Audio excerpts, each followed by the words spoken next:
se acerca su venida,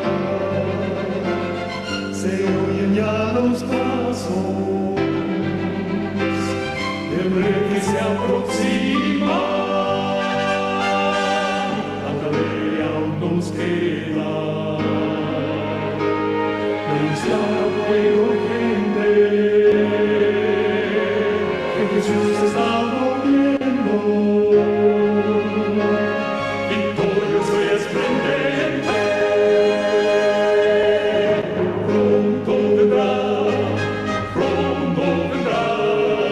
Cristo muy pronto vendrá, pronto vendrá.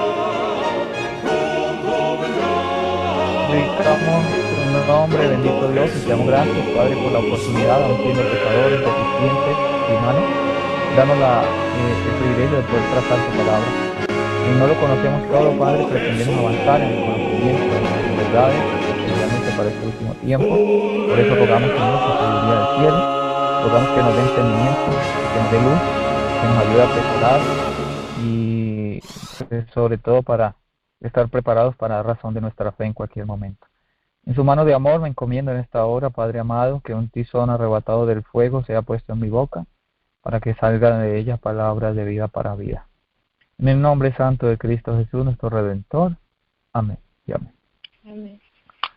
Muy buenas noches, hermanos queridos. Antes de comenzar, pues quisiera, como ya es costumbre, pues pedirles que por favor de vez en cuando den un amén para yo saber que no me quedo hablando solo. Las limitantes, pues, aquí en la montaña, pues, son bastantes, así que, pues para que no se pierda la instrucción, me gustaría escucharles por allí de vez en cuando. Nosotros hemos estudiado, hace algún tiempo conversé con una hermana de esta cadena y me decía, alguien que dé una instrucción de Daniel 11, y alguna vez hablé con la hermana Brenda para ver si la podíamos dar, y no se había dado el tiempo, pues, para poder comenzar a trazarla. Sin embargo, ahora nos hemos decidido ya, una vez y por todas, y hemos comenzado a darla. Lastimosamente, pues, la primera parte fue ya hace 8 días. Sin embargo, entiendo que está grabada y si mal no estoy, pues, se pretende subir al internet. Yo le recomiendo que, por favor, usted trate en su casa de tener papel y lápiz y tome sus apuntes, porque es muy importante. O sea, estas instrucciones no se dan todos los días. Uno de los capítulos más oscuros y con respecto a los cuales hay más ignorancia dentro del pueblo de Dios hoy es el capítulo 11 de Daniel. Y es un capítulo que nos muestra muchas verdades, nos muestra muchas revelaciones. Si bien es cierto que una parte del capítulo es historia, pues hermanos, son cosas que nosotros debemos conocer porque es el desarrollo bíblico. O sea, no se toca nada que no esté en la Biblia. Es muy importante que nosotros lo sepamos. Además, tenemos que estar preparados en cualquier momento. Tendremos un encuentro con cualquier persona la cual necesite esta explicación y pues nosotros como el pueblo del libro debemos pues estar preparados para eso. Así que es importante que usted tome papel y lápiz y apunte, vaya teniendo sus notas, vaya encajando, raye su Biblia, coloque allí los personajes, es muy importante. ¿Ok? Cosa de que cuando usted abra su Biblia, entonces usted ya sepa de qué ella le está hablando. Ok, antes de ir al tema número 2, porque esto es una serie de 6 temas, antes de ir al tema número 2, voy a tener una leve reseña o un resumen de lo que fue nuestro primer tema, y lo voy a hacer pues rápidamente. Esto es Daniel 11 en un marco histórico, y pues ustedes saben, yo voy a leer únicamente las explicaciones. Voy a hacer una reseña breve allá a los versículos. En el versículo 1 pues nos está dando el tiempo, ¿verdad? Nos está dando el tiempo y el tiempo del primer rey de Medo-Persia, ¿verdad?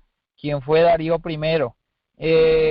Allí está diciendo, entonces, quien está hablando allí en ese versículo 1 es el ángel Gabriel, que viene ante Daniel y le dice pues que él estaba con Darío el Medo para animarlo. Fue el primer rey de Medo-Persia, y después entonces el versículo 2 dice que le iba a mostrar la verdad. Habrían 3 reyes en Persia y el cuarto se hará de grandes riquezas. El primer rey de Medo-Persia fue Darío I, y luego entonces reinó su hijo Ciro, ¿verdad? Quien reinó del 553 al 530. Luego vino entonces Cambises, y luego vino Darío Estaspes. Sin embargo, en el momento en que el ángel está dando la revelación, es cuando está comenzando el reino de Ciro. Así que Ciro no se toma en cuenta ante los tres que siguen. Quien se toma en cuenta ante los tres que siguen es Cambises, que es el hijo de Ciro, quien reina del 530 al 522, ¿verdad? Cambises es quien se toma en cuenta, el hijo del rey Ciro. Después de Cambises viene un rey que fue un usurpador mientras Cambises estaba ocupado en algunas situaciones, atendiendo algunos temas de algunas guerras y cosas como estas. Hubo un impostor que se hizo pasar como hijo del rey. Este impostor se conoce como Esmerdis o Bardija, ¿ok? Bardija reinó solamente algunos meses durante el 522 y se conoce como el falso Esmerdis. El tercer rey que nos está señalando el ángel allí es Darío I Histaspes, el persa, quien reinó del 522 al 486. Esos son los tres reyes que menciona el ángel allí en el versículo 2, y luego entonces dice que habrá un cuarto que será muy rico, tendría grandes riquezas. Este cuarto rey es Jerjes, quien es hijo de Darío I, y su nombre es conocido en la Biblia como Asuero. Él reinó del 486 al 465. Recuerden que Jerjes es el rey que se casó con Esther, del cual encontramos pues reseña en el libro precisamente de Esther, ¿no? Allí nos dice entonces que era muy rico y incitará a todos contra el reino de Grecia. La historia o el historiador Heródoto cuenta que este hombre tuvo un ejército inmenso, el más grande que se haya conocido en su tiempo, un ejército de 5.283.220 hombres. Fue un ejército muy grande, puesto que era un rey, uno de los reyes más ricos que ha existido, ¿verdad? Ahora, la profecía nos sigue diciendo que luego se levantaría un rey poderoso, dice el versículo 3. Ese rey poderoso pues es Alejandro Magno, quien reinó del 336 al 323, ¿verdad? Fue pues cuando impuso o levantó el reino de Grecia, ¿verdad? Dice que señoreará con gran dominio y hará su voluntad. Bueno, ustedes conocen, ya en el tema pasado lo vimos. Sin embargo, dice que cuando se haya levantado, el versículo 4, su reino será quebrantado. Alejandro Magno murió a los 33 años, en el año 323, y cayó enfermo. Algunas personas dicen que le gustaba mucho embriagarse, y era un hombre muy disoluto, y a causa de esto pues murió joven. Así que no se sabe exactamente a ciencia cierta por qué murió él. Lo que sí sabemos es que murió muy joven, y entonces murió precisamente cuando estaba en lo máximo de sus conquistas, ¿ok? Ahora el 4 nos sigue diciendo, repartido, el reino será quebrantado y repartido a los cuatro vientos del cielo, no a sus descendientes. El reino de Alejandro Magno fue dividido en cuatro de sus generales: Casandro, Seleuco, Lisímaco y Ptolomeo. Casandro, Seleuco, Lisímaco y Ptolomeo, ¿ok? Eran los cuatro generales de Alejandro Magno, los cuales pues se dividieron el reino que le pertenecía a Alejandro. Casandro quedó con la parte norte occidental, Lisímaco quedó un poco más abajo, y Seleuco quedó en la parte de Siria, y Ptolomeo quedó en la parte de Egipto, ¿ok? Sin embargo, Casandro y Lisímaco quedaron con partes pequeñas, mientras que Seleuco quedó con todo lo que era Babilonia, Siria, llegó hasta lo que era Grecia, Alejandría y todas esas partes quedó él, mientras Ptolomeo quedó con la parte sur y la parte de Palestina, ¿verdad? La tierra gloriosa. Eso pues con respecto al versículo 4. En el versículo 5 ahora hace una división porque nos dice que se hará fuerte el rey del sur, más uno de los príncipes de aquel le sobrepujará. Aquí ya el reino deja de dividirse en 4 y se divide en 2 solamente. Y es el génesis de lo que luego el capítulo 11 nos muestra como el rey del norte y el rey del sur. El rey del norte, quien quedó diciendo, como decíamos hace un momento, Seleuco, Seleuco tomó la parte de Lisímaco y Casandro y quedó con 3/4 partes del reino que era de Alejandro Magno. Así que se constituyó en el gran rey del norte. Mientras tanto, Ptolomeo quedó, como decíamos hace un momento, con la parte de Egipto y la tierra gloriosa. Por eso nos dice que el rey del sur se hará fuerte. Este era Ptolomeo primero Soter, pero uno de los príncipes de aquel, quien era Seleuco primero Nicator, quien reinó del 305 al 281, quedó como único soberano del norte. Entonces, por eso dice aquí que al cabo el rey del sur, ¿verdad? Allí en Egipto se haría poderoso, pero habría otro que le sobrepujaría. Ese fue pues precisamente el rey del norte. Muy bien, estos dos hombres desarrollaron o fundaron 2 dinastías. Seleuco I Nicator se constituyó como el rey del norte, el rey más grande, más grande en extensión de dominio, y su dinastía fue conocida como los Seleucidas, mientras que en el sur teníamos a Ptolomeo I Soter, quien su dinastía fue conocida como los Ptolomeos, ¿ok? Los Ptolomeos. Allí vemos entonces la división del reino de Alejandro Magno en estos 2 generales, que primero fueron 4, pero luego quedaron en 2, ¿ok? El versículo 6 nos dice que al cabo de años harían alianza entre ellos y la hija del rey del sur vendría al rey del norte para hacer un convenio, pero ella no podrá retirar la fuerza del brazo, ni permanecerá él, ni su brazo, porque será entregada a ella los que le habían traído a sí mismo su hijo y los que estaban de parte de ella en aquellos tiempos. Usted dirá que voy muy rápido, pero es que esto nada más es un repaso, ¿ok? Todo está explicado detalladamente y despacio en el tema número 1, que luego lo tendrán pues a disposición. Así que por eso tengo que ir un poco rápido porque tengo que entrar en el tema número 2.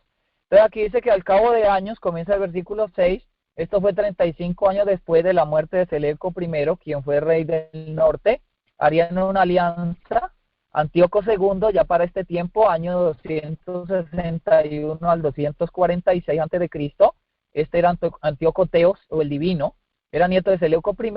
Este hombre se casó con Berenice, la hija del rey del sur, pero resulta que él ya tenía esposa, y su esposa se llamaba Laodice, ¿ok? Entonces, él repudió a Laodice para casarse con la hija del rey del sur, quien era Berenice. Entonces, por eso dice aquí que al cabo de años harían alianza entre ellos y la hija del rey del sur, quien se llamaba Berenice, vendría al rey del norte para hacer un convenio. Entonces, él lo que hizo fue que, su esposa se llamaba Laodice, él lo que hizo fue que rechazó a Laodice y se casó con Berenice. Ahora el versículo nos sigue diciendo que ella no podrá retener la fuerza del brazo, ni permanecerá él ni su brazo.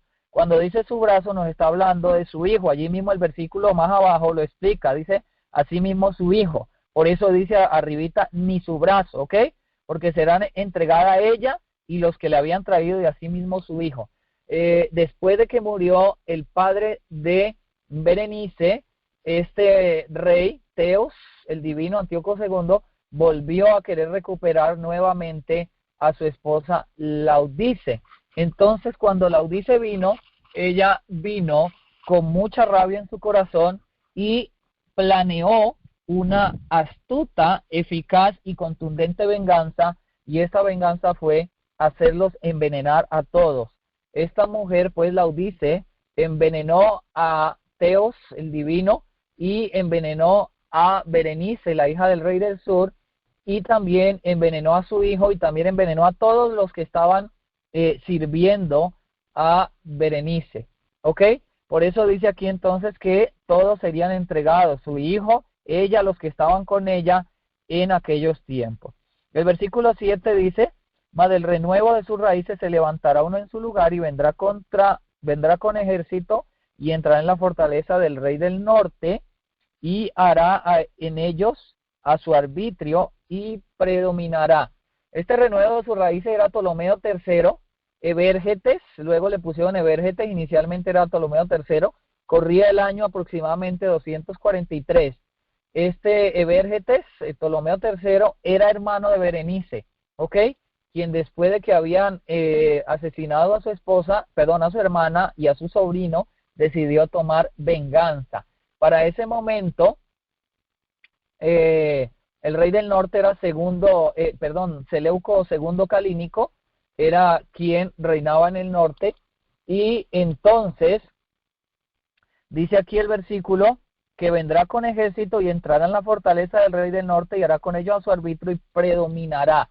Él entró al rey del norte, conquistó, prevaleció contra él y conquistó a Siria, o sea, la parte central del reino del rey del norte, conquistó Cilicia y otras regiones más que estaban en la parte superior del Éufrates y hacia el este de Babilonia. Entonces, por eso dice aquí que hará en ellos a su arbitrio y predominará. Bien, muy bien, Seleuco, perdón, a ver.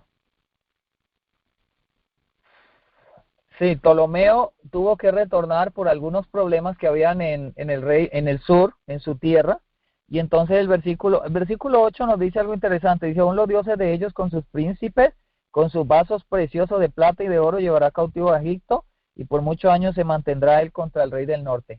Cuando regresó Ptolomeo, cuando regresó de esta incursión contra el rey del norte, trajo los vasos y los dioses que anteriormente el rey del norte había llevado al norte, okay, a Siria, a Babilonia. Recuerden ustedes que antes de esto hubo la incursión del rey Nabucodonosor, cuando se llevó pues los vasos y todos los dioses de Egipto, cuando invadió a la tierra gloriosa. Recuerden ustedes que si ustedes van a Reyes, capítulo 22, 23, 24, en el 24 y el 25 nos muestra la caída de Judá. Y esa caída de Judá fue precisamente cuando el rey Nabucodonosor vino y conquistó también Egipto, y después de conquistar Egipto, entonces conquistó la tierra gloriosa, y en esa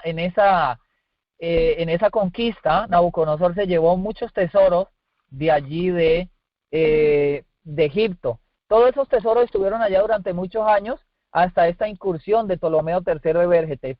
El apellido Evérgetes, perdón, el apellido no, el sobrenombre Evérgetes significa el bienhechor, porque cuando él retornó dice aquí el versículo 9, así entrará en su reino el rey del sur y volverá a su tierra. Aquí nos está haciendo una reseña a la grande entrada de Ptolomeo III a Egipto nuevamente, pues cuando él regresó, pues trajo todos esos dioses y todas esas riquezas que anteriormente se habían llevado allá a Babilonia.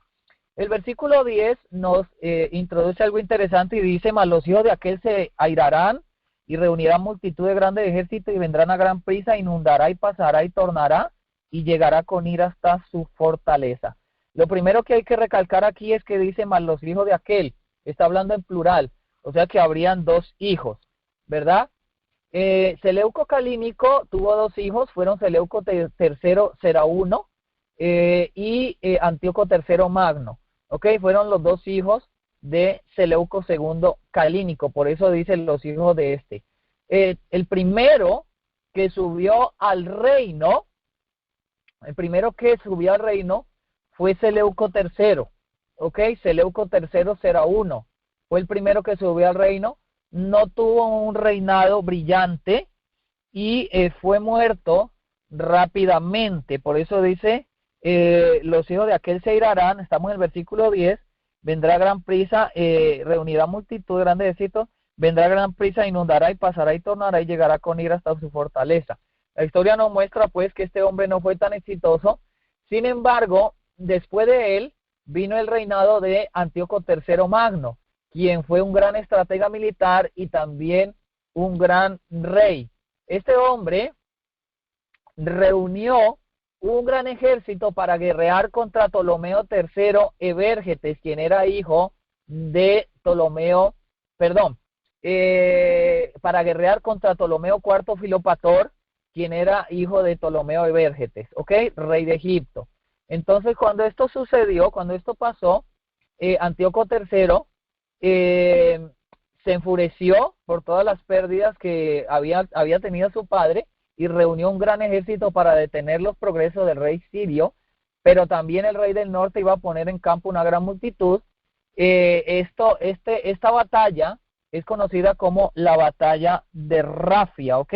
La batalla de Rafia. Aquí en el versículo 10 nos lo está mostrando en la última parte. Dice, inundará y pasará y tornará con gran ira, por lo cual se enfurecerá el rey del sur y saldrá y peleará con el mismo rey del norte y pondrá en el campo gran multitud y toda aquella multitud será entregada en su mano.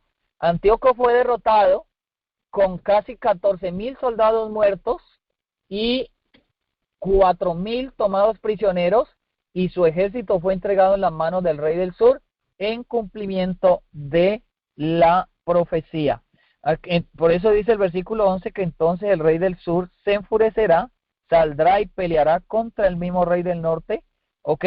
Allí nos está hablando pues de la batalla de Rafia. Versículo 12 nos dice que y la multitud se ensoberbecerá, se elevará su corazón y derribará muchos millares, mas no prevalecerá.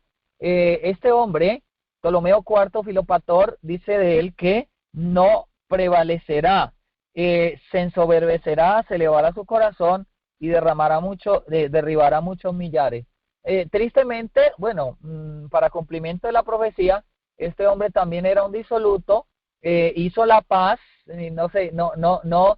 fundamentó lo que le había sido entregado en sus manos, se dedicó a la paz y al libertinaje, y cuando volvió de esta batalla, atacó a muchísimos judíos, pretendió entrar en Jerusalén y venir al templo e ir en contra de la religión de los judíos, y fue rechazado inmediatamente por los judíos. De esta forma pues se fue rabioso, lleno de ira por no haber podido hacer lo que quería en el templo de los judíos, y llegó a Alejandría y mató a muchísimos judíos. Por eso dice aquí que derribará muchos millares. Cuenta la historia pues que mató entre 40,000 a 60,000 judíos, y esto contribuyó más bien a arruinarlo. A los 41 años de edad, Ptolomeo IV Filopator murió, ¿ok? Murió a los 41 años de edad. Por eso allí dice en el versículo 12 al final que no prevalecerá.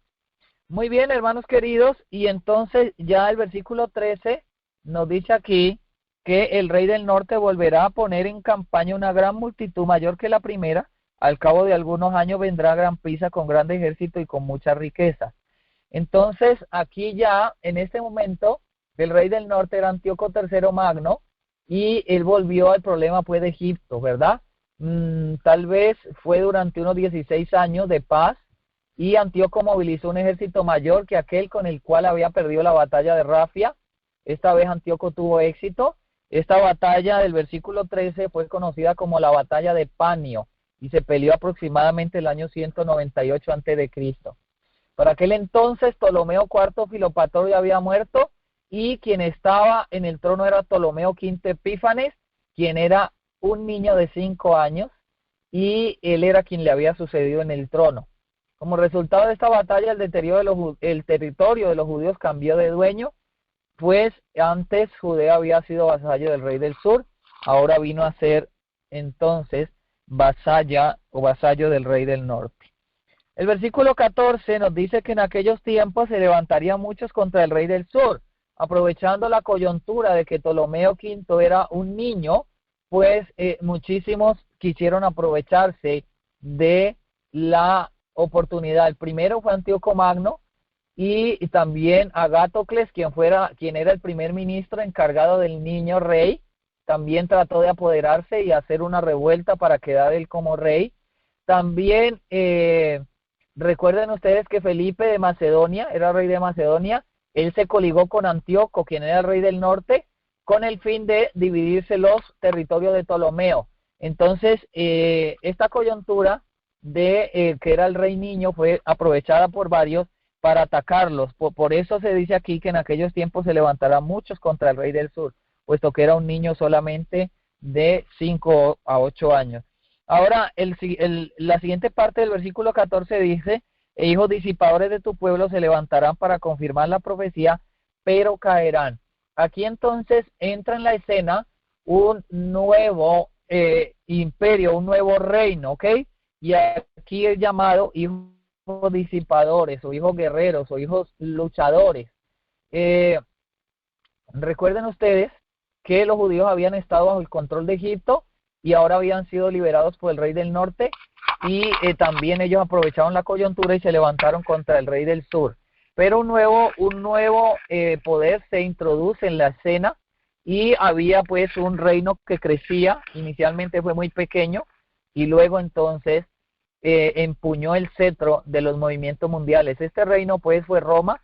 Allí entonces nosotros vemos en la segunda mitad del versículo 14 viene el surgimiento de lo que nosotros luego conoceríamos como Roma imperial, ¿ok? Bueno, hay muchos detalles que podrían comentarse de esto, pero tengo que ir rápido porque tengo que entrar a la segunda parte. Ya lo que íbamos a comentar lo comentamos en el tema pasado.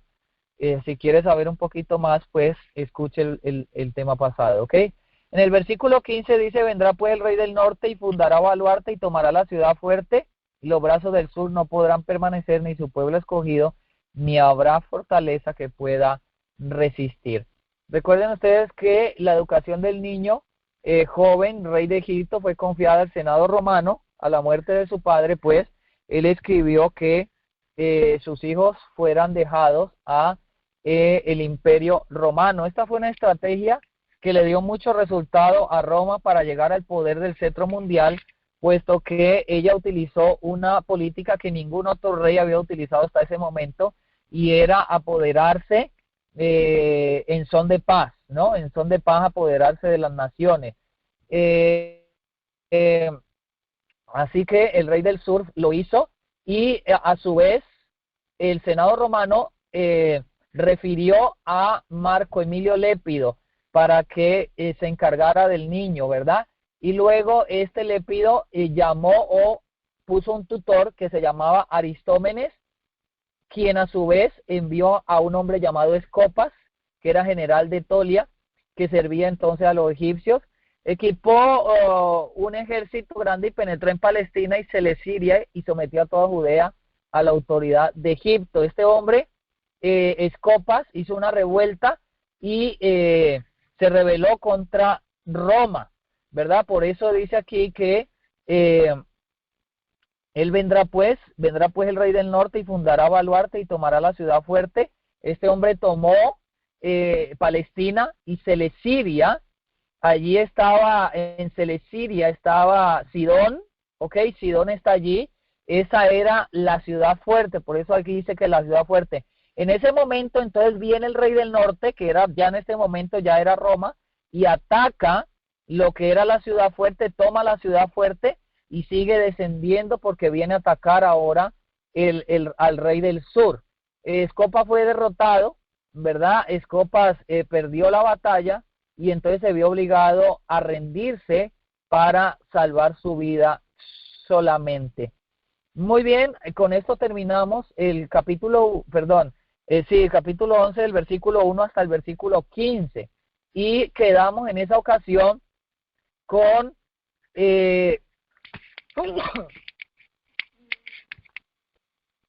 perdón, mis amados, quedamos entonces en el versículo 16. Quedamos entonces en el versículo 16. En el versículo 16 ya estábamos en el surgimiento de Roma, y el versículo 16 nos dice, el que vendrá contra él hará su voluntad, y no habrá quien se pueda parar delante de él, y estará en la tierra gloriosa, la cual será consumida en su poder. ¿Ok? el que vendrá contra él. La nueva potencia presentada en estas palabras, el que vendrá, es Roma. Roma es el nuevo ejército invasor del cual la profecía nos dice hará su voluntad. Roma conquistó a Palestina y se describe en este versículo. Esta conquista de Palestina es una conquista que tuvo Roma en el año 63 antes de Cristo. Intervino un hombre conocido como Pompeyo, un general romano, intervino en una situación interna de Palestina donde dos hermanos llamados Hircano y Aristóbulo eran rivales en la lucha por el trono de Judea. Pero el señor, podríamos decir, o el rey que quería reinar realmente era Roma imperial. Por eso este hombre, en nombre de Roma, este hombre Pompeyo, intervino en esta diferencia entre estos dos hermanos y esta guerra fue un tanto curiosa, puesto que los defensores de Judea se encerraron detrás de los muros del templo y resistieron por 3 meses a los romanos. Privó a Antíoco de sus posesiones, redujo a Siria a la condición de provincia romana. Los romanos se relacionaron, recuerden ustedes esto interesante, que los romanos se relacionaron con el pueblo de Israel en el 161 antes de Cristo. Ellos vinieron e hicieron un pacto con Roma imperial en el 161 antes de Cristo, pero Roma imperial no adquirió una jurisdicción sobre Judea por conquista efectiva, sino hasta el año 63 antes de Cristo. Por eso cuando Cristo nace, recuerden ustedes que el rey era César y quienes patrullaban, quienes cobraban impuestos, era pues Roma imperial. No fue sino hasta el año 63 cuando ya Roma imperial, ahogando la revuelta de estos dos hermanos, Hircano y Aristóbulo, vinieron pues y destruyeron las partes de la ciudad, ¿verdad? Mataron y frenaron la sedición, frenaron la rebelión y tomaron entonces conquista de la tierra gloriosa. Por eso nos dice aquí el versículo 16, el que vendrá contra él hará su voluntad, no habrá quien se pueda parar delante de él, y estará en la tierra gloriosa, la cual será consumida en su poder. Aquí nos está hablando del año 63 antes de Cristo. Bien. La tierra gloriosa es el nombre bíblico dado a la tierra prometida por Dios en su pueblo, a su pueblo, donde fluía leche y miel. Sea Israel, sea Judea, Palestina, Tierra Santa o Canaán, fue el mismo Pompeyo que invadió con un ejército romano Palestina, y después de 3 meses de asedio contra Jerusalén, las tropas romanas lograron abrir una brecha en las murallas y Pompeyo entonces tomó la ciudad. Durante esta conquista murieron unos 12,000 judíos y tras la guerra, Pompeyo destruyó los muros de Jerusalén y decretó impuestos sobre los hebreos.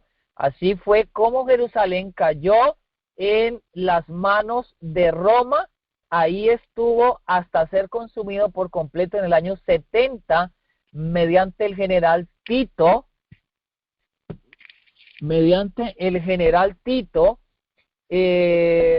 Recuerden ustedes que Tito vino y causó pues ahora sí la destrucción total de de Palestina, más exactamente pues de la tierra gloriosa en el año 70. Pero esta invasión no fue la del año 70, sino la del año 63. Ahora el versículo 17 nos continúa diciendo: pondrá luego su rostro para venir con el poder de todo su reino, y hará con aquel cosas rectas, le dará una hija de mujeres para corromperle, pero no le respaldará ni estará de su lado. ¿Ok? En el versículo 16, como decíamos, se estaba hablando de la conquista de Siria y de Judea por los romanos.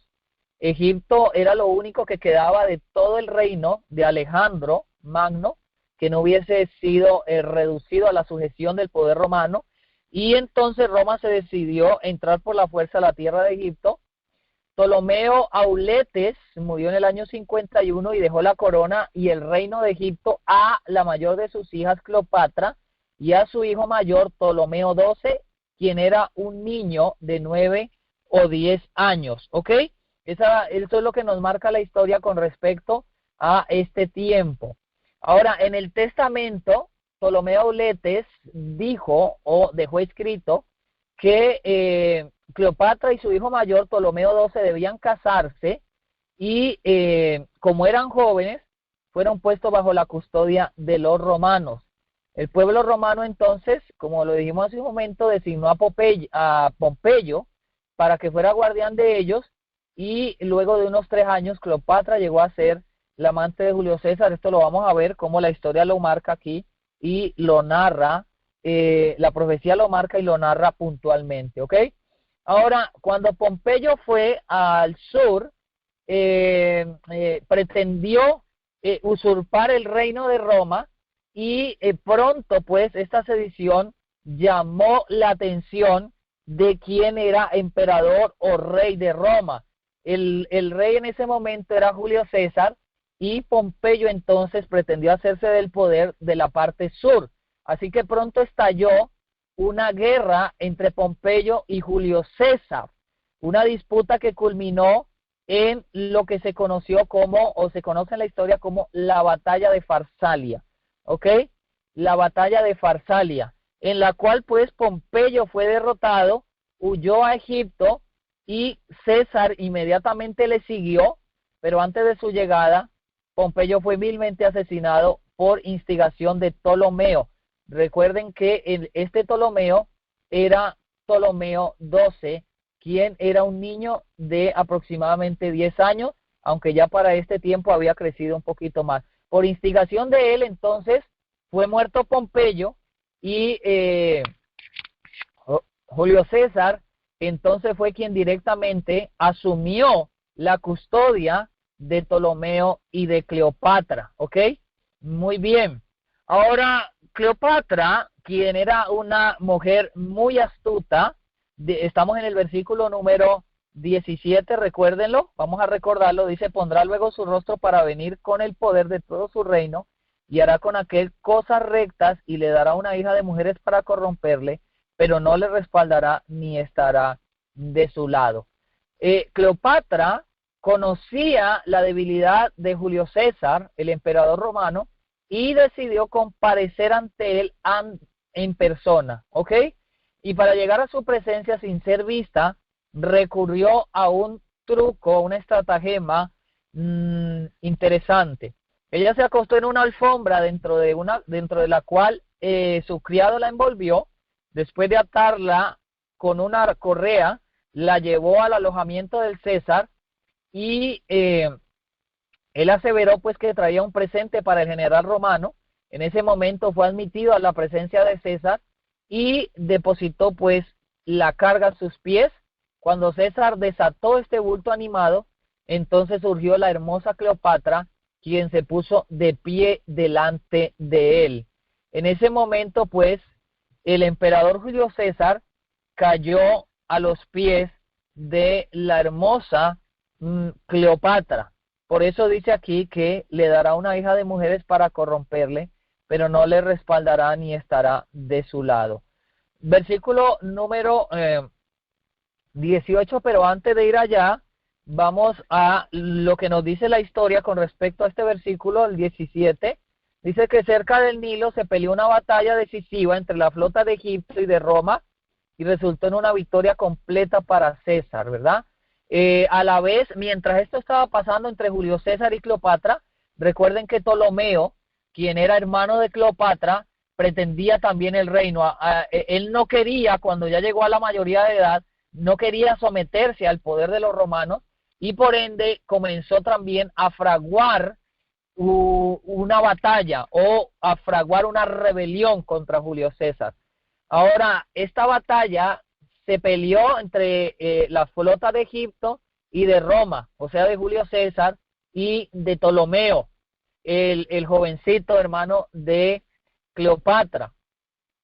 Ptolomeo intentó escapar en esta batalla, pero al tratar de escapar se ahogó en el río y Alejandría y todo Egipto entonces se sometieron al vencedor.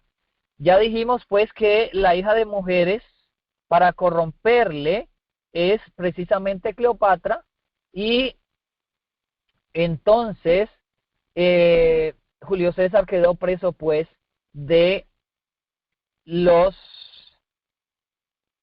placeres con esta mujer.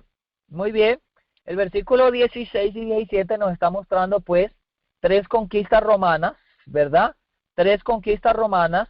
Primero nos muestra la conquista de Asiria, que era pues en ese momento el rey del norte, y la conquista también de Judea, que era el centro, ¿verdad?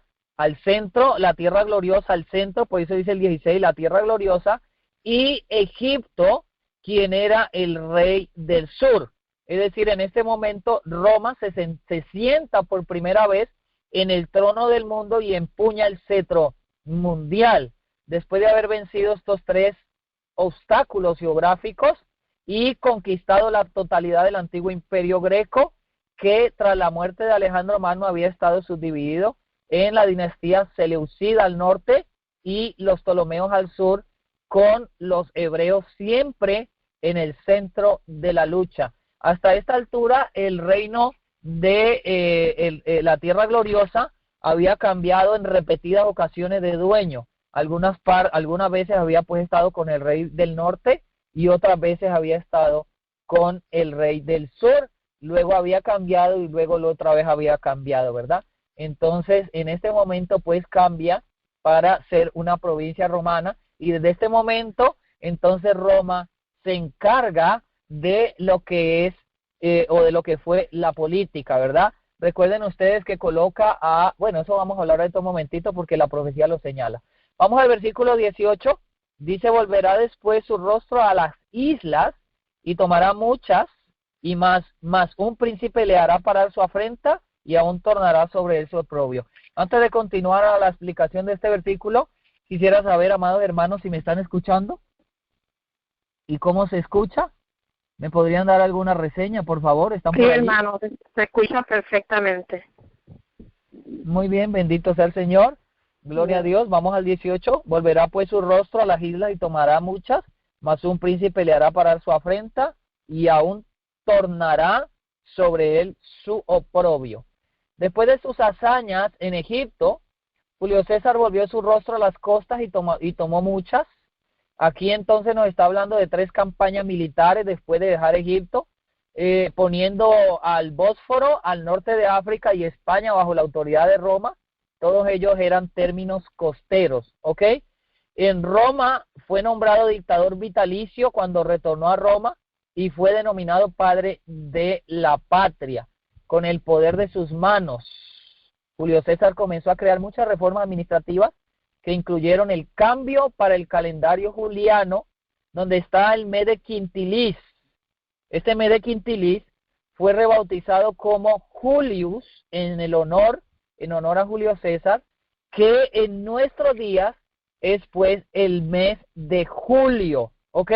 El mes de julio de nuestro calendario fue nombrado Julio en honor a este emperador, Julio César, ¿ok? Muy bien. Julio César tuvo un problema, y el problema fue que se le subió el yo a la cabeza, y por eso dice aquí el 18, volverá después su rostro a las islas, ya lo explicamos, tomará muchas, mas un príncipe le hará parar su afrenta. Cuando volvió él pues a Roma, se volvió dictatorial y parecía casi un monarca. Había una característica interesante en el pueblo romano, y es que el pueblo romano odiaba el imperialismo, no quería tener un rey. Es decir, por eso tenía un senado y por eso tenía una política pues organizada, podríamos decir. No quería él tener un rey, un dictador, ¿ok? Pero cuando Julio César volvió nuevamente, entonces se volvió despótico, hacía alarde de que había conquistado muchas partes y que había sometido a muchos reyes. Entonces sucedió pues la caída dramática de Julio César. Por eso dice el versículo que mas un príncipe le hará parar su afrenta y aún tornará sobre él su oprobio. Cuando él volvió, después de sus conquistas, Julio César regresó a Italia y en Roma fue recibido como un héroe. Y como ya dijimos, Julio César se volvió déspota y cruel, hacía alarde después de haber sometido más de 300 pueblos, degollado a 1 millón de hombres y vendido a otro 1 millón de cautivos como esclavos. Y nos habla aquí de que un príncipe le haría parar su afrenta. Este príncipe es Marco Julio Bruto, ¿ok? Marco Julio Bruto, quien había sido muy apreciado por Julio César, de tal manera que lo consideraba un hijo suyo, como un hijo suyo. Este hombre Bruto se unió en una conspiración a un hombre llamado Casio Longio, y ambos estaban entre los antiguos protegidos de Julio César. Junto con un grupo de colegas senadores romanos, asesinaron a Julio César en el año 44 a.C., ¿ok? En ese momento finaliza pues la vida de Julio César con definitivamente el apunte y la consolidación de que aún tornará sobre él su oprobio. El versículo número 19 nos dice: luego volverá su rostro a la fortaleza de su tierra, más tropezará y caerá y no será hallado. Cuando nos dice más tropezará y caerá y no será hallado, nos está hablando entonces de la muerte de Julio César en el año 44 antes de Cristo, quien murió pues asesinado en una intriga, en una trampa, ¿verdad?, que le tendió Marco Julio Bruto y Casio Longio, senadores pues que habían sido protegidos por él. En el versículo 20 encontramos que nos dice lo siguiente: entonces se levantará en su lugar un recaudador de impuestos en la gloria del reino, pero a los pocos días será destruido, no en enojo ni en batalla. Entonces dice que en lugar de Julio César se levantaría un recaudador de impuestos. En otras versiones habla de un exactor, ¿ok? Un exactor. Este hombre del cual nos está hablando el versículo 20 fue conocido en la historia como Augusto el Exactor. Octavio sucedió a su tío Julio César, quien le había adoptado, y se unió a Marco Antonio y Lépido, ¿ok?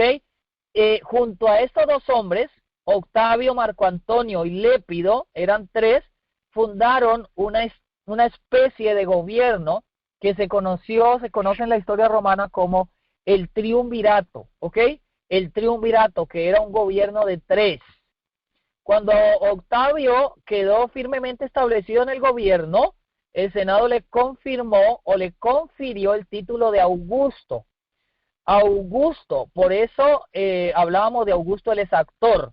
Y habiendo muerto ya los dos miembros del triunvirato, tanto Marco Antonio como Lépido, él quedó como soberano supremo. Si nosotros vamos a Lucas capítulo 2, y les voy a pedir que vayamos un momento a Lucas capítulo 2, y para los que estén apuntando, apunten esta reseña. Esto es muy interesante, hermanos queridos, y muy importante. Si nosotros vamos a Lucas capítulo 2, versículo 1, dice lo siguiente: aconteció en aquellos días que salió un edicto de parte de Augusto César que todo el mundo fuese empadronado.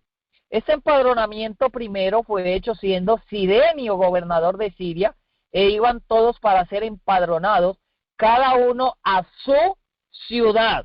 Aquí nos está hablando pues de un censo, lo que nosotros conocemos actualmente como un censo. ¿Y este censo era para qué? Este censo era para conocer la densidad de población y entonces poder colocar sobre cada persona, saber cuántas personas habían, saber qué personas habían, y colocar sobre ellos impuestos. Este hombre, pues, Augusto el Exactor, es la primera persona que se dedicó a cobrar de una manera organizada impuestos a todas las naciones que estaban subyugadas a él, ¿ok? Evidentemente, pues, como lo comentamos, era un exactor, pues esta medida de Lucas capítulo 2 era para cobrar impuestos. Durante el reinado de Augusto se impusieron nuevas contribuciones, 1/4 de la renta anual de todos los ciudadanos y un tributo capital de 1/8 a todos los libertos, ¿ok? Este hombre, Augusto el Exactor, gobernó durante el 27 antes de Cristo hasta el 14 después de Cristo. Este es, pues, el emperador del cual nos está hablando el versículo número 20. Por eso dice, entonces se levantará en su lugar un recaudador de impuestos en la gloria del reino. La expresión la gloria del reino encierra también la alusión a la tierra gloriosa de Canaán, que Roma también había conquistado, y fue en ese lugar donde el cobrador de tributos mencionado en el versículo tuvo una implicación significativa respecto a la historia de los israelitas, ¿ok? Recuerden ustedes, mis amados, que en ese tiempo habían lo que la Biblia nos muestra como los publicanos. ¿Quiénes eran los publicanos? Pues aquellos judíos que en nombre de Roma cobraban impuestos y se aprovechaban pues de esa situación. Podemos recordar a uno muy allegado, el cual fue Leví Mateo, ¿ok? ¿Se acuerdan de Leví Mateo? Bueno, pues él era un publicano que cobraba impuestos para Roma imperial, ¿ok? Muy bien. Después de algunos años, Augusto murió pacíficamente a los 76 años de edad en su cama a causa de una enfermedad. Por eso nos dice, pero a los pocos días será destruido, no en enojo ni en batalla. Eso está en el final del versículo 20. ¿Qué significa ni en enojo ni en batalla? Pues que no iba a morir en guerra, sino que iba a morir pacíficamente. Este hombre pues murió en su cama, no en enojo ni en batalla. Muy bien, vamos en orden, estamos bien hasta aquí, estamos entendiendo, mis amados hermanos. Vamos al versículo 21. En el versículo 21 encontramos un nuevo personaje interesante, nos dice, y en su lugar se levantará un hombre vil al cual no darán la honra del reino, pero volverá con paz y tomará el reino con halagos. ¿Ok? Aquí nos está hablando inicialmente de un hombre vil, Este hombre vil fue el siguiente emperador romano, quien se conoce como Tiberio Julio César, quien realmente nació con el nombre de Tiberio Claudio Nerón, ¿ok? Tiberio Claudio Nerón es el primero de los Nerones que nos muestra pues la palabra. Tiberio Claudio Nerón o Tiberio Julio César. De este hombre pues se nos habla en Lucas. Vamos a ver un momento Lucas, si ustedes me acompañan allí, al libro de Lucas. Ahorita, hace un momento leímos Lucas, capítulo número 2, versículos 1 hasta el 3, y hablábamos pues de Augusto César, ¿verdad?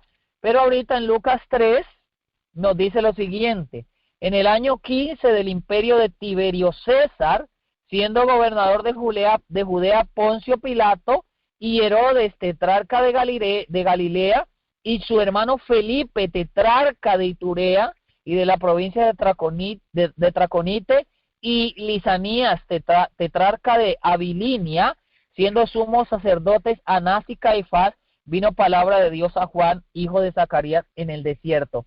Este Tiberio César, del que se nos está hablando aquí en el versículo 1, en la parte inicial, es precisamente este que se nos menciona en el versículo 21 de Daniel, Tiberio Julio César. Gracias a este hombre, ¿recuerdan ustedes el mar de Tiberias? El mar de Tiberias, en el cual pues hubieron muchos pasajes bíblicos de la vida de Cristo. Ese nombre de ese mar fue puesto en honor a este emperador, a Tiberio Julio César, ¿ok? Pero la palabra nos dice, volvemos nuevamente a Daniel 11:21, y la palabra nos dice que era un hombre vil, ¿verdad? Este hombre fue un hombre sanguinario, fue muy sádico, y fue cruel. La historia registra pues que incluso hizo asesinar a muchos de sus antiguos amigos. Este hombre es llamado pues en la profecía un vil, pues fue el carácter que manifestó. La Enciclopedia Americana narra, dice que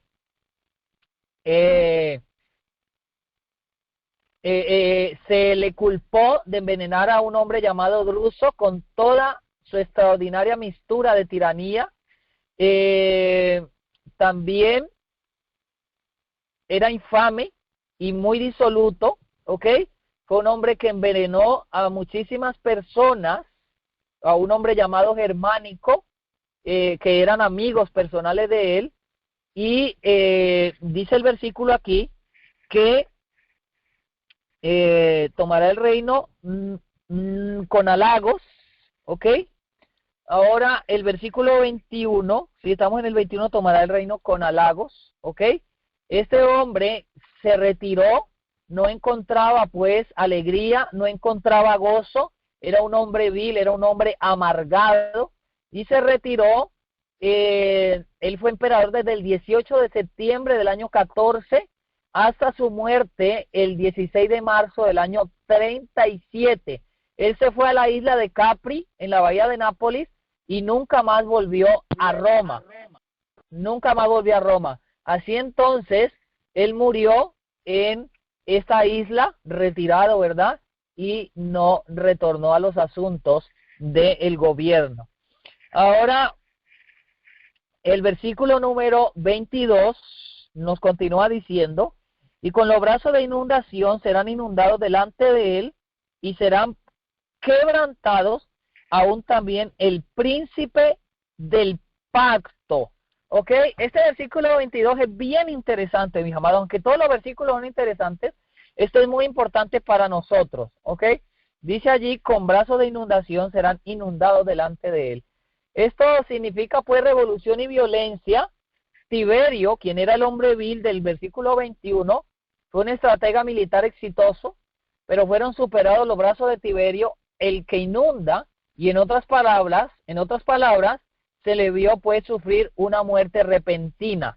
Un hombre llamado Macro, el prefecto del pretorio, lo hizo sofocar con almohadas, estando pues en retiro, y así entonces expiró universalmente execrado el emperador Tiberio a los 68 años de edad, en el año 33 de su reinado.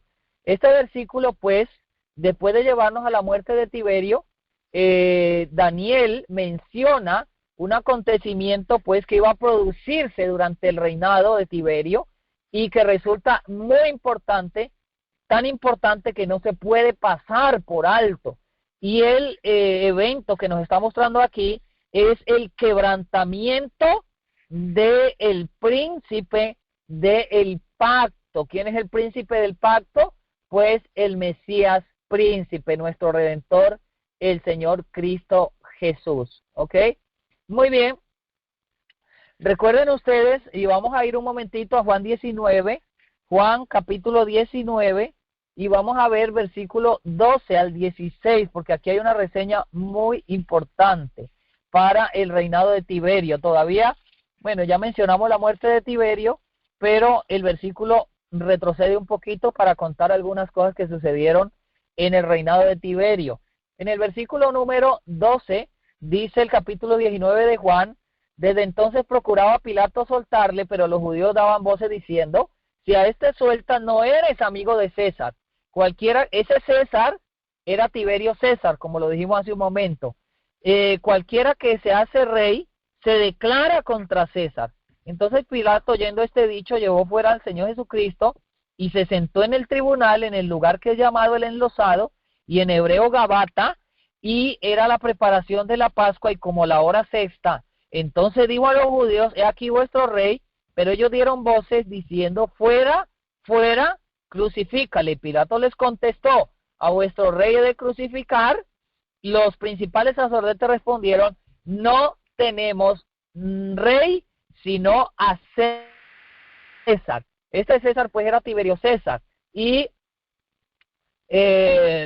aquí cuando ellos dijeron, el versículo 12, en la última parte, dice, cualquiera que se hace rey, se declara contra César, era porque Tiberio César había ampliado, había dado una ley de lesa majestad para penalizar, además de actos sediciosos, el empleo de términos difamatorios contra su persona. Es decir, nadie en todos los términos del reino de Roma imperial podía hablar mal de Tiberio. Los judíos deseaban eliminar a Cristo y presionaron a Poncio Pilato para que crucificaran al Señor Jesucristo utilizando esta circunstancia. Es decir, aprovechándose pues de esto, presionaron a Pilato para que matara a Cristo, ¿ok? Bueno, la muerte de Tiberio se produjo 6 años más tarde, en el año 37 de Jesucristo. Acuérdense que Cristo murió en el año 31 y en el año 37 Tiberio murió. Así que durante el reinado de este hombre, miren, es interesante notar lo siguiente.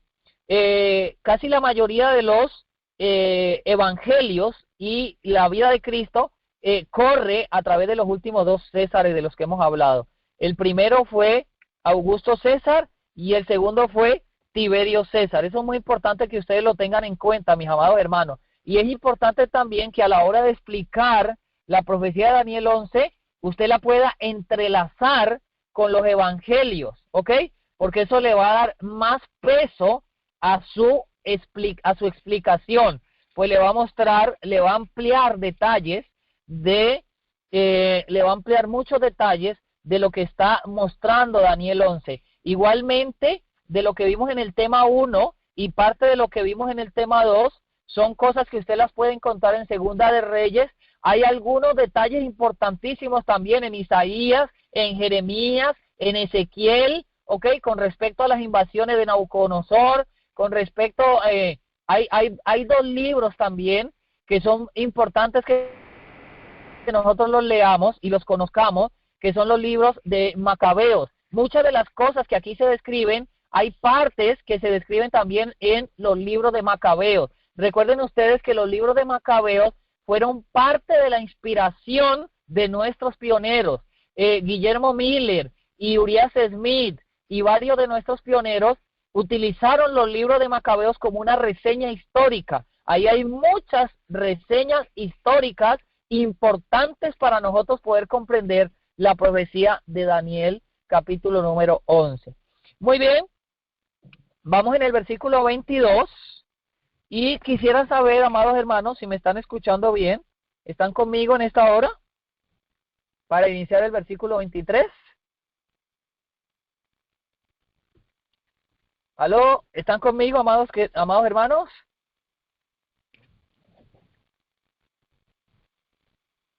Sí, hermano, se escucha claramente, perfecto. Ok, bendito Dios. Vamos entonces a seguir con el siguiente versículo, versículo 23. Después de la alianza hecha con él, hará engaño, con él hará engaño, y subirá y saldrá vencedor con poca gente.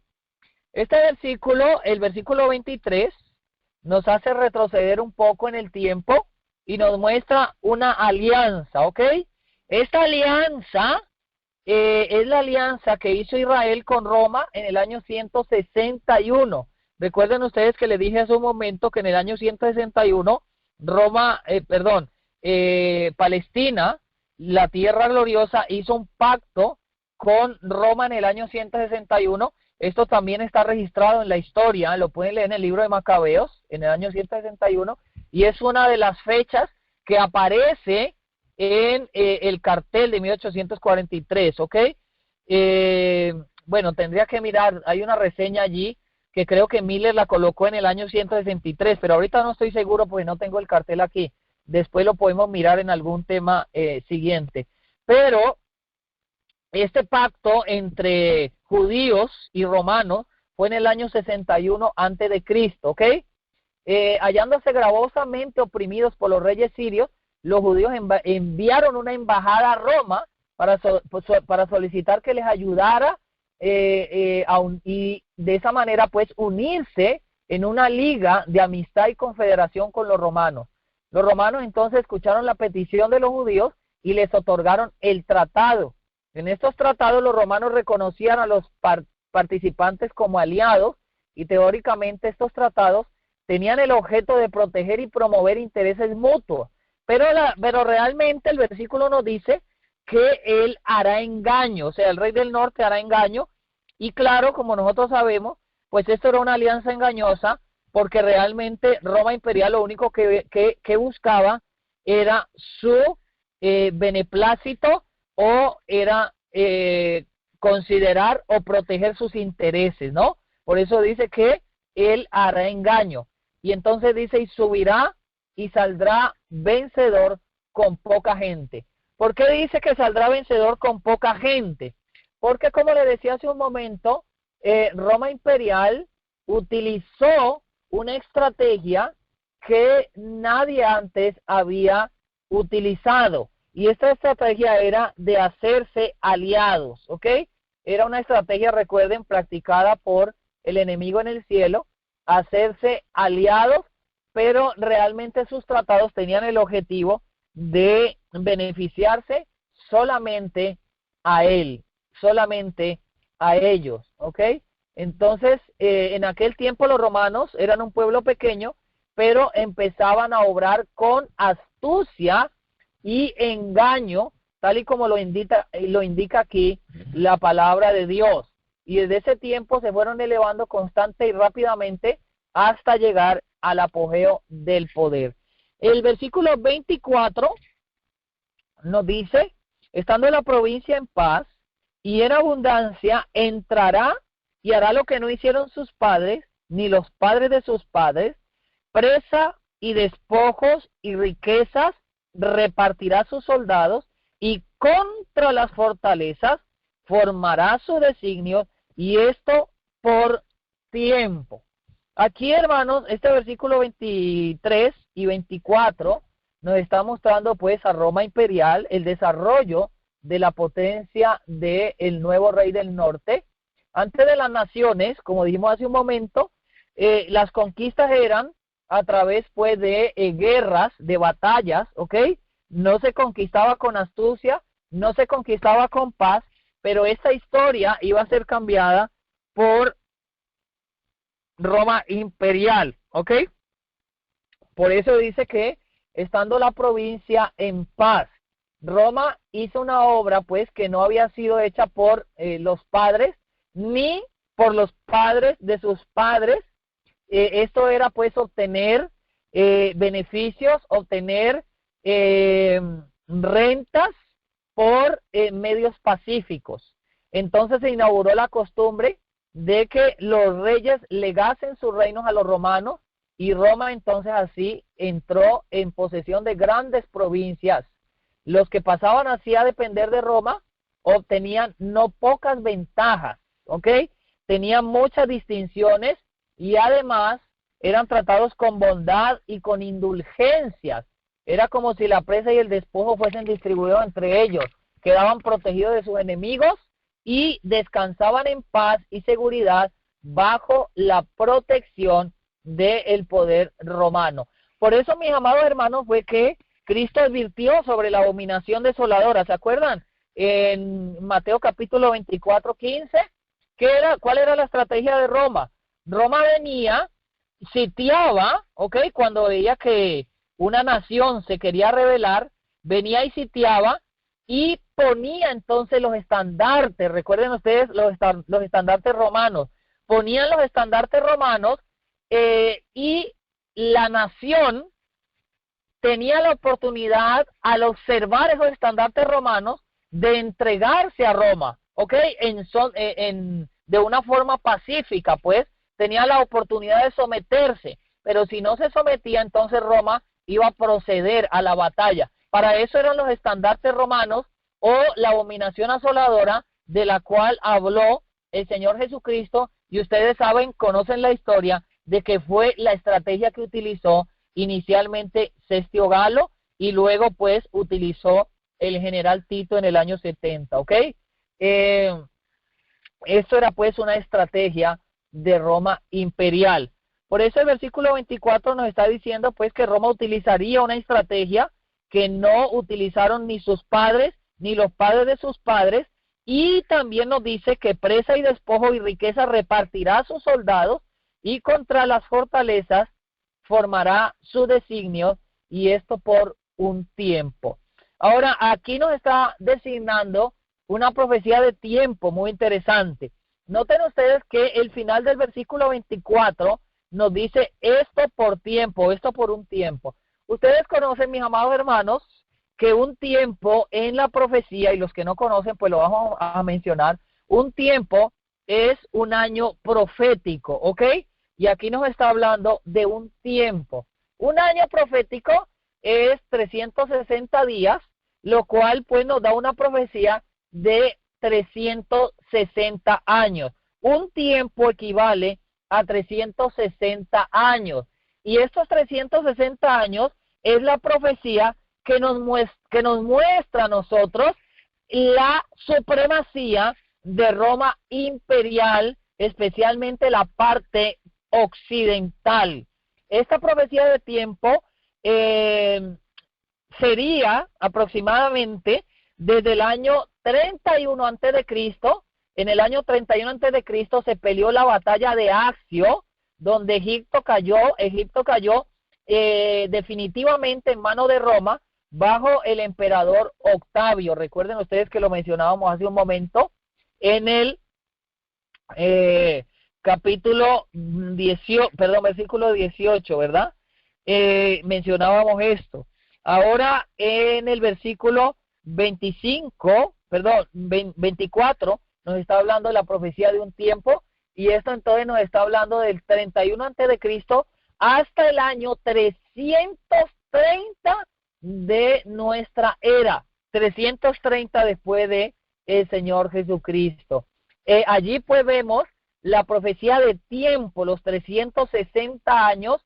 En el año 330 después de Cristo, pues fue trasladada la capital de Roma imperial, fue trasladada de lo que era Italia hacia Constantinopla, ¿ok?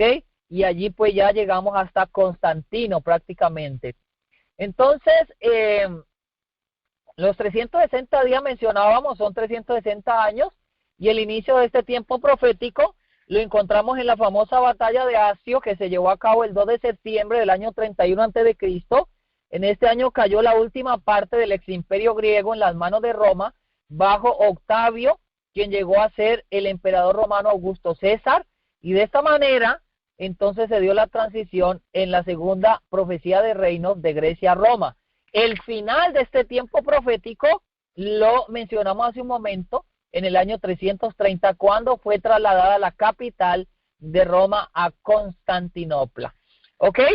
Muy bien, interesante. Mire cómo vamos avanzando en el tiempo, mis amados hermanos, detalle por detalle, versículo por versículo. Quizás haya cosas, detalles pequeñitos que se me escapen, pero básicamente es lo más importante. Bien, vamos al versículo 25, donde el versículo 25 nos dice: y despertará sus fuerzas y su corazón contra el rey del sur con grande ejército, y el rey del sur se moverá a la guerra con grande y muy fuerte ejército, mas no prevalecerá, porque le harán traición.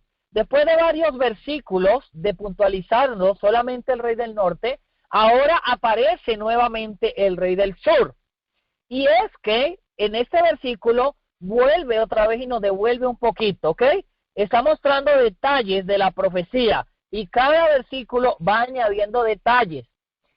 Volvemos prácticamente, en este versículo, volvemos prácticamente al versículo número,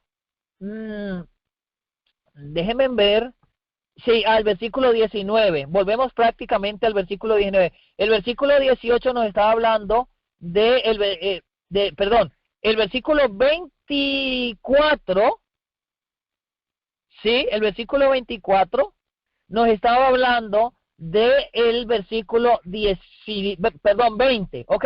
Yo dije ahora 18, pero corrijo. Está hablando del versículo 20, donde el emperador era Augusto, ¿ok? Augusto el exactor. Bien, pero ahora el versículo 25 nos devuelve al versículo 19, al reinado de Julio César. Durante el reinado de Julio César sucedió algo interesante, y es que, como decíamos hace un momento, se formó un triunvirato. Ese triunvirato estaba compuesto por Marco Antonio, por Octavio y por Lépido, ¿ok? Recuerden ustedes que Julio César fue asesinado, fue apuñalado por Bruto y por otro hombre,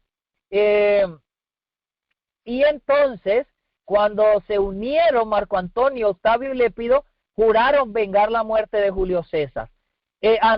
Marco Antonio, que fue uno de los del triunvirato, fue enviado a Egipto por asunto de gobierno, pero Marco Antonio también cometió un error, el mismo error de Julio César. ¿Y cuál fue?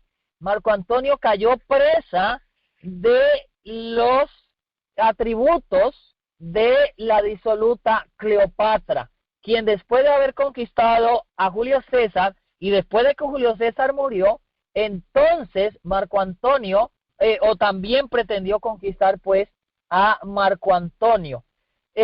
Marco Antonio desarrolló una tremenda y avasalladora pasión por esta mujer y repudió tanto pues que repudió a su esposa, que se llamaba Octavia, con el fin de agradar a Cleopatra, y además de eso comenzó a conquistar, estando pues en el sur, comenzó a conquistar una provincia tras otra a favor de Cleopatra, ¿ok? Cleopatra comenzó a sacar el mejor partido de Marco Antonio. Celebró pues triunfos en Alejandría en vez de hacerlo en Roma y cometió otras afrentas contra el pueblo romano. Augusto no tuvo dificultad pues en inducir a ese pueblo a emprender una vigorosa guerra contra Egipto. Por eso el versículo 27 vuelve y nos muestra al rey del sur, el versículo 25 vuelve y nos muestra al rey del sur, porque en ese momento entonces el rey del norte sería Augusto, ¿ok? Y el rey del sur sería entonces Marco Antonio con Cleopatra, ¿ok? Ahora, los dos no podían conformarse con una sola mitad del imperio romano. Lépido había sido depuesto del triunvirato y los dos se repartían el gobierno del imperio, pero como cada uno estaba resuelto a poseerlo todo, entonces se fueron a una batalla. La contienda, que se mantuvo dudosa por largo tiempo, quedó finalmente decidida cuando Cleopatra hizo una jugada sorprendente. ¿Y cuál fue la jugada de Cleopatra? Asustada, la historia cuenta que Cleopatra se dio a la fuga. Por eso el versículo 25 nos dice: el rey del sur se moverá a la guerra con grande y muy fuerte ejército, mas no prevalecerá. ¿Por qué? Porque le harán traición. La primera pues que traicionó a Octavio fue, a Marco Antonio, fue nada más ni nada menos que Cleopatra, que huyó pues asustada por lo que se veía que se venía.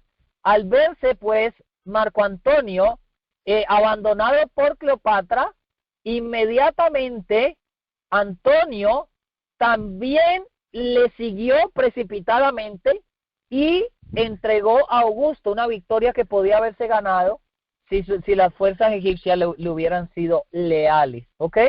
Esta batalla pues nos devuelve o nos está explicando el comienzo del tiempo del versículo 24 en la última parte, ¿ok? Cuando nos dice esto por un tiempo. ¿Cuándo fue ese tiempo? Pues lo estamos explicando aquí, en el año 31 antes de Jesucristo, ¿ok? Muy bien.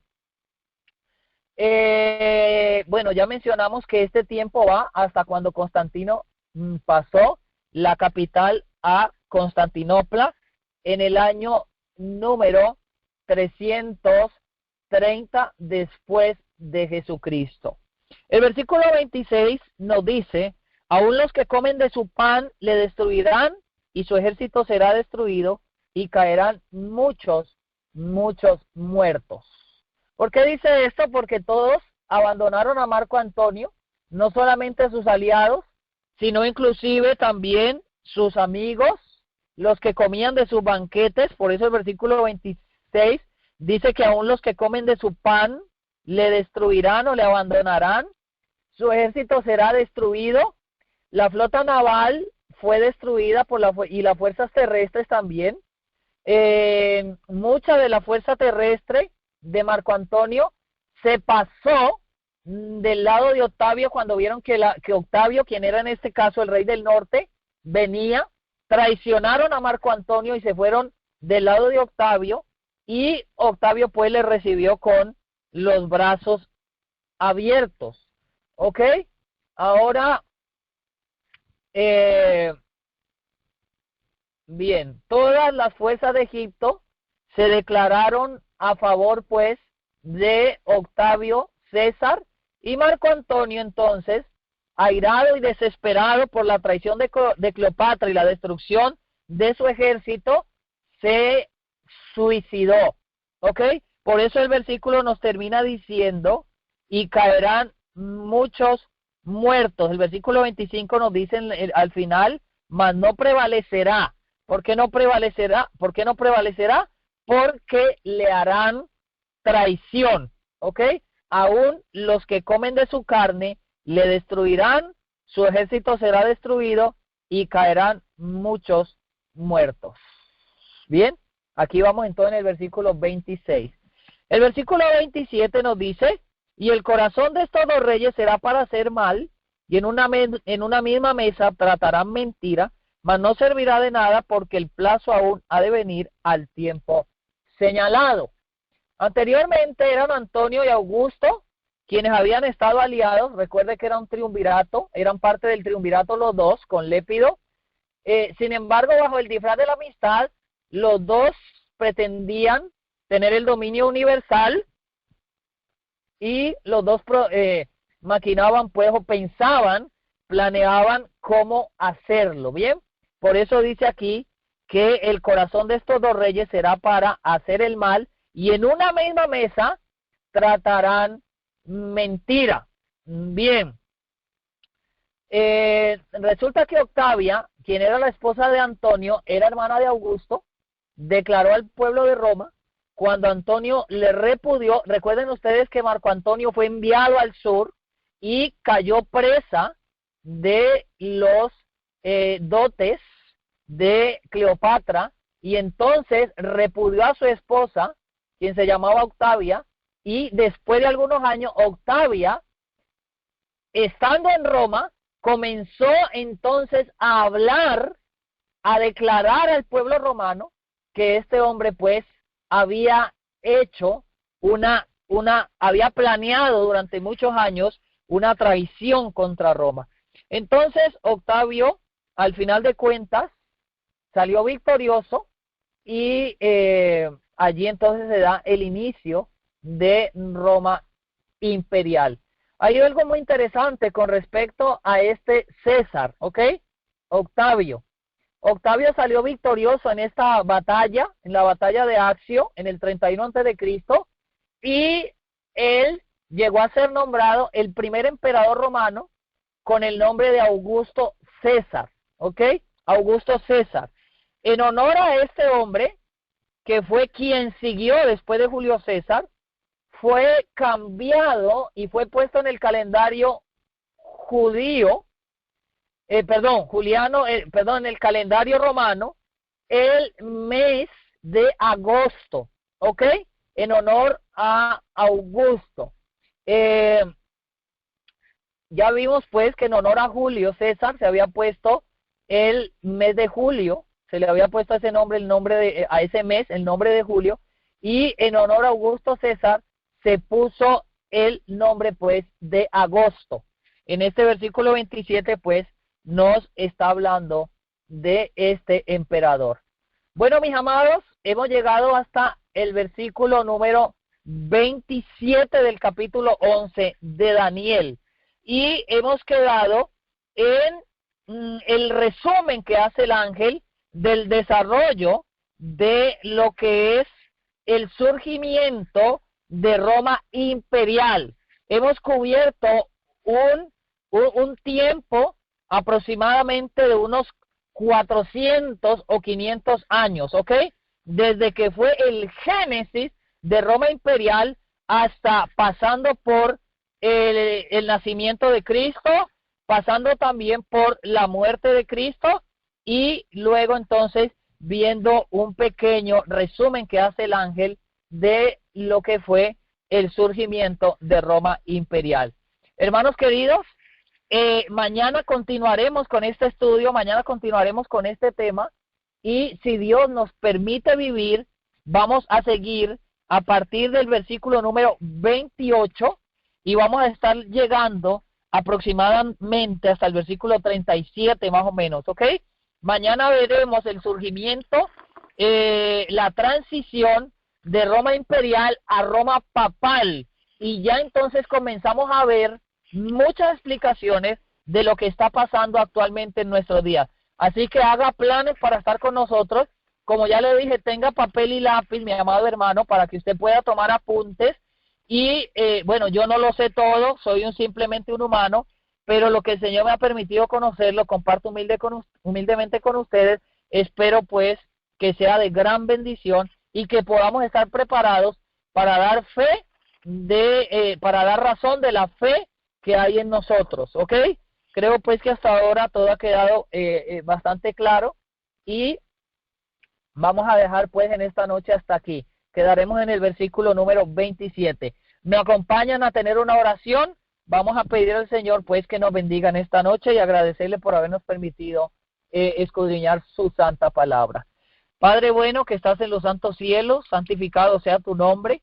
Bendecimos y glorificamos tu santo nombre por toda la eternidad, oh Padre eterno.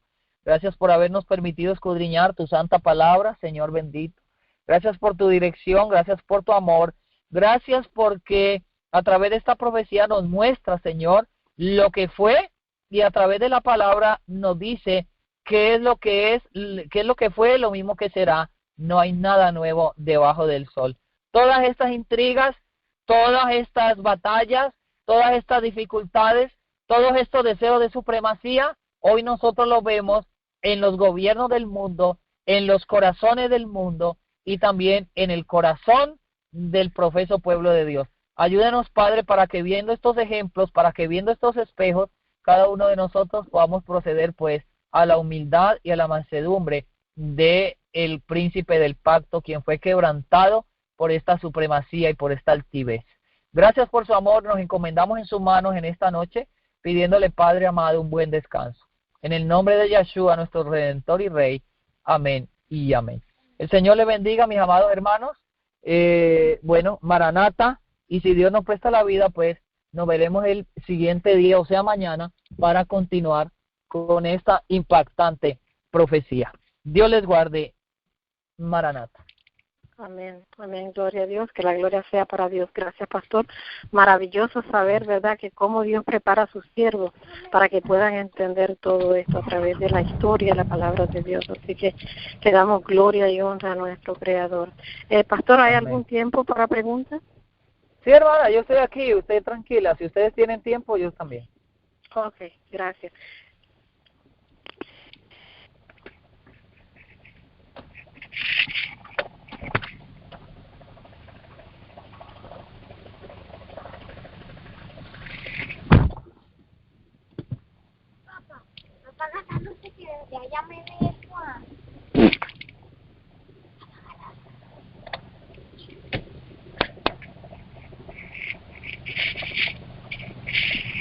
¿Aló? ¿Aló? ¿Están allí o se fueron?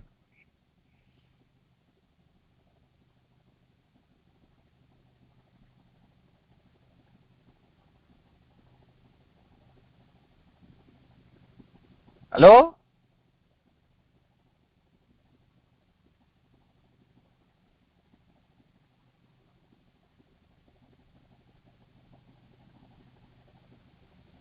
¿Aló, aló?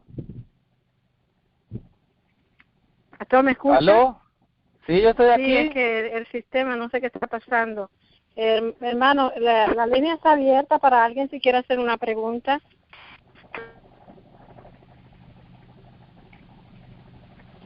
La línea está abierta, hermano. Estrella 61, si alguien quiere hacer una pregunta. Buenas noches. Sí, hermano, adelante. Sí, yo quiero hacer una pregunta, hermano, a Joan. Si va mañana a tocar, o no sé si mañana o luego, va a seguir tocando para la explicación del versículo 45 del capítulo 11 de Daniel. Sí, claro. El objetivo es estudiar todo el capítulo. Lo que pasa es que como lo que nos dijeron y lo que estamos tratando de hacer es dando una explicación de todo el capítulo, ¿ok? Desde cero. Sabemos y comprendemos que especialmente las dos partes son prácticamente históricos, pero es muy importante que los conozcamos porque la mayoría del pueblo lo desconoce. Entonces, por eso hemos querido hacer esta serie desde cero, desde comenzar desde el versículo 1 e ir tocando cada versículo, ¿ok? Así que llegará el momento en que, claro, llegaremos hasta el 45, sí, señor. Ese es el objetivo. Gracias, hermano. Bueno, Dios le bendiga. Buenas noches. Amén, igualmente. Pastor, ¿cuál es el título de esta serie para aquellos que quieren escucharlo en YouTube? Bueno, todavía no los han subido a YouTube. Creo que la hermana Brenda los va a organizar una vez que tengamos 3 o 4 para que entonces los puedan ver. Así que yo le voy a estar dando los títulos a ella. Por ahora hemos puesto Daniel 11 parte 1, Daniel 11 parte 2, fue lo que vimos hoy. Y así, pero quiero colocarles un titulito, un subtítulo pequeño, ¿ok? Para que los distingamos.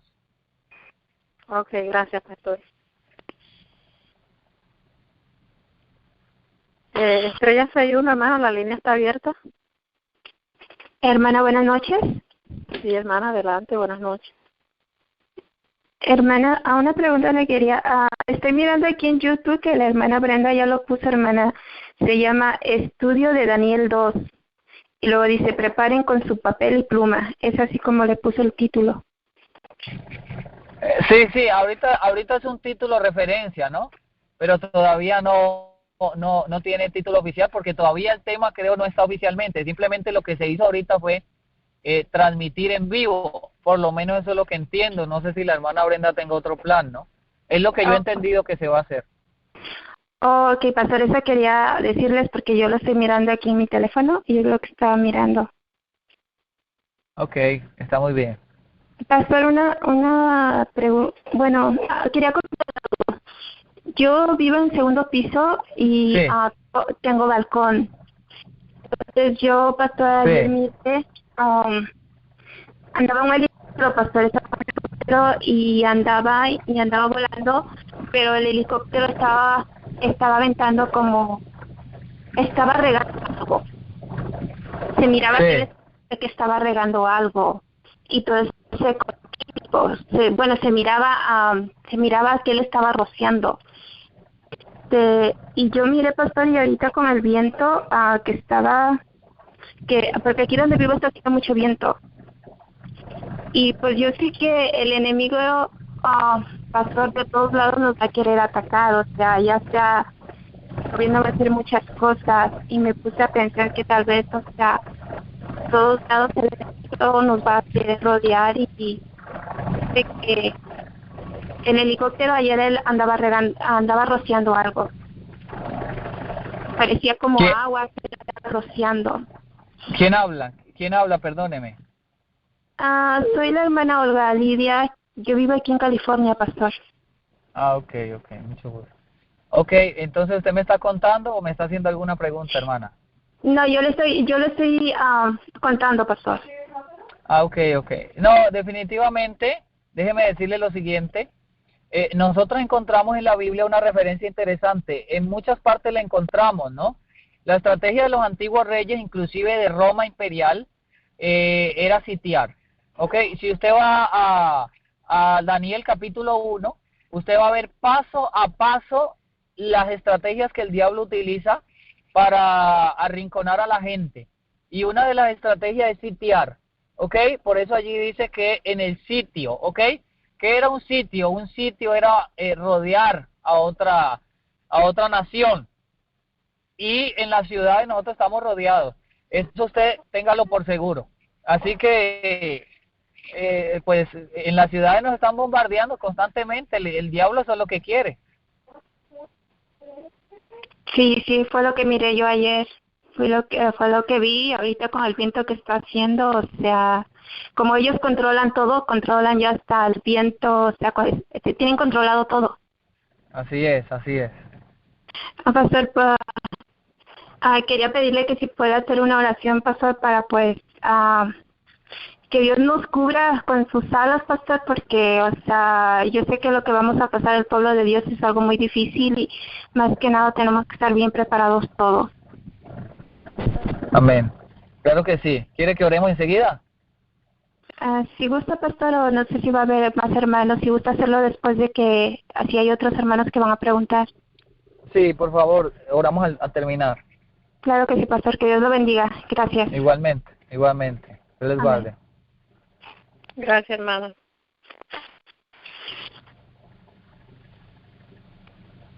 Hermanos, la línea está abierta. Estrella 61, ¿otra pregunta? Deja el tiempo para las preguntas, hermanos. Si tienen alguna duda, pregunten. Aunque el tema ha sido bien claro, simplemente hay que volverlo a estudiar una y otra vez, porque es importante que podamos entender esta parte, hermanos, especialmente del libro de Daniel, el capítulo 11. Estrella 61, hermanos, la línea está abierta.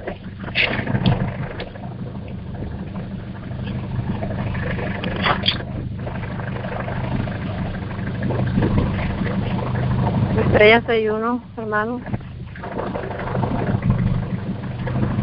Bueno, Pastor, yo creo que el tema ha sido muy claro. Es importante que nosotros podamos estudiar esto más profundamente, más a fondo. Pues ya no hay más preguntas, me dice la computadora.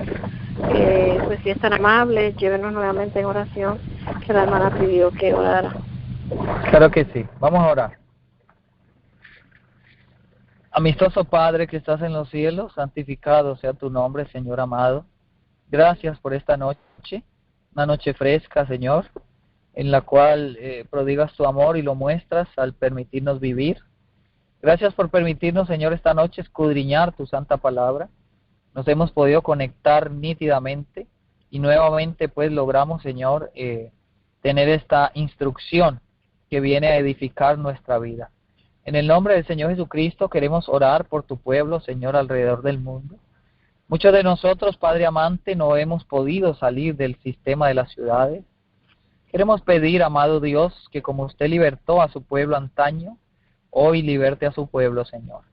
Algunos no han tenido la oportunidad económica, otros no tienen a dónde ir, otros no tienen tal vez el valor para abandonar todo en la ciudad y salir.